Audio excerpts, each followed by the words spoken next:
Hello everybody, this is Fragger and Jeff here from Achievement Hunter, and we're here to do what I always do in these goddamn games, collectibles.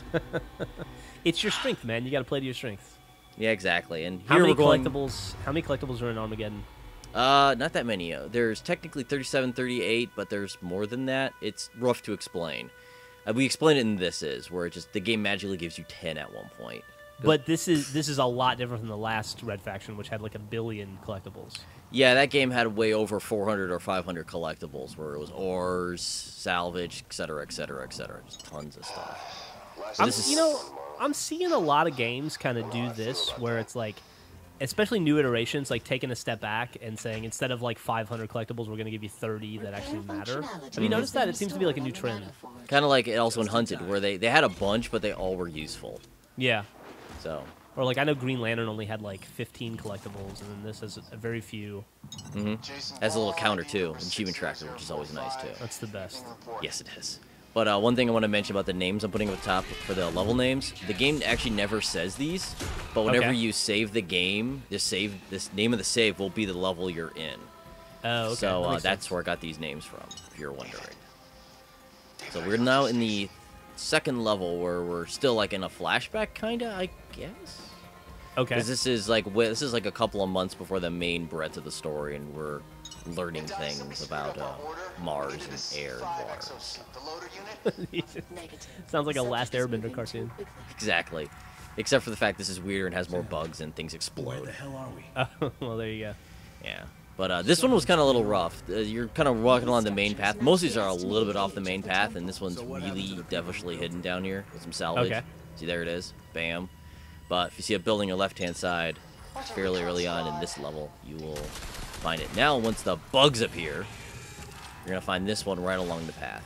And salvage is like currency in this game. You earn it in all the modes, which Yeah, is okay. awesome. Because like I've played a ton of the multiplayer, but I haven't played the single player yet. So I'll be more powerful when I start my single player experience then. Yes, you will be, because that's the nice thing. But you won't be able to, unless, I don't know, is there a way to do your upgrades in the, Infestation, or is it Yeah, just between rounds you have like that wheel you can go and unlock Oh, okay. abilities. Yeah. Because you can't even do it in the single player until like 3rd or 4th mission. Huh. Yeah. That's interesting. But now we're in this level, Road to Bastion. Seriously, turn around, and once, bam, you'll get a weapon, assault rifle, on the ground. And then The there's your old collectible. start the level and immediately turn around trick. Yeah, the one that got me in Hunted, the one we had to do the extra little bit in the beginning of the 4th video that I did with Brown Man, where it's like, oh yeah, by the way, there's one behind me. I'm like, son of a bitch. They get you sometimes.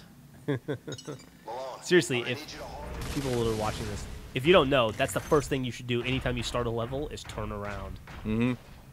Oh, one little quick thing. When you're in the LEO suit, the awesome little mech suit, you get to bum around in a few levels in this game. You have to exit out of it to collect the audio logs. Oh, okay. That's good to know. And, oh, this one's right after the gondola. This one took me forever to find. It's, once again, you exit the gondola, turn around, and oh, what's up here? A bunch of salvage and an audio log. Nice. Yep. How many are we getting in this guide? In this video? About 15 or 16. I can't remember. I kind of base it on time and end of a level as opposed to, like, 10.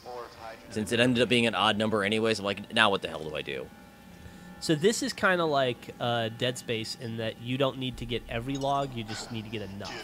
Yeah, you right? need to get 30 of them, and then you can get the achievement. And But there's more than 30. There's like 37. Yeah. Once again, right along the main line. But I think from now on, I start showing the GPS locator, which is those little arrows. Uh-huh. So it's kind of like what they do in Dead Space with the line, but it actually moves based on where you are.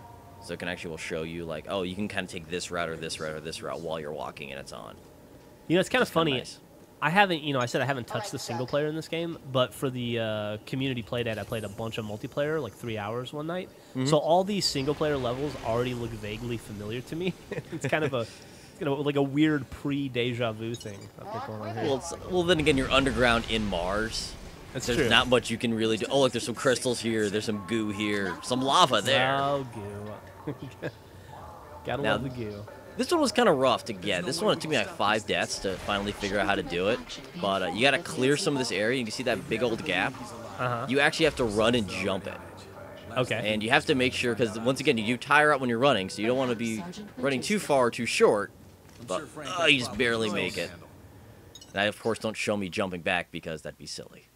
Exactly. Why would I do that? I did die. Shut up. Well, that'll do it for this guide. We'll see you guys for the next part.